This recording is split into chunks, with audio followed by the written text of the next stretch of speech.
तोट्यात जाते, परंतु महापालिकेनं अजूनपर्यंत काबू केलेलं नाही, कुठल्याही सुविधा बंद केलेल्या नाही. असं असताना एकमेकात आता ह्याच्यात राजकीय ह्याच्यात आरोप प्रत्यारोप राहिले. माझा स्पष्टपणे या ठिकाणी आता या खुल्या चर्चेत विषय करायचा नाही.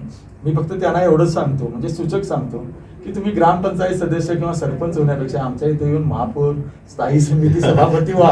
म्हणजे या राजकीय दृष्टीतून विरोध आहेत. कारण 10 लोकांचं पॅनल असते, मग प्रत्येक गट असते, मग आपलं अस्तित्व काय राजकारणातलं.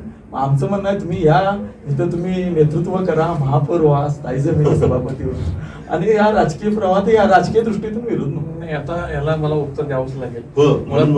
निश्चित आम्ही पंचगंगाची सुविधा वापरतो, हॉस्पिटलच्या वापरतो, त्याचा आम्हाला अभिमान आहे, सार्थ अभिमान आहे. पण त्यातही सुद्धा शासनाच्या काही पर्सेंटेज त्या ठिकाणी डॉक्टर सोल्व करत असतात. नगरपालिका बेअर करते सर, फक्त मला माहिती आहे, पण त्यातलं 30% शासनाच्या अधिकाऱ्याचं काम करत असतात. त्यामुळे शासनाचं हॉस्पिटल. दुसरी गोष्ट केएमटी सांगितली, माझं उलटं म्हणणं आहे. केएमटी निवड ग्रामीण जनतेवर तरलेल्या अत्यानं जर ग्रामीण जनता प्रवास करत नसली तर केएमटी बंद पडले असते.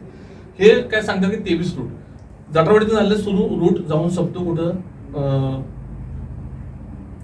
बापट कॅम्पच्या थोडं जाऊन तो संपतो रूट. तर जटरावाडीतनं गंगावेशपर्यंत लोक लोंबकळत प्रवास करतात.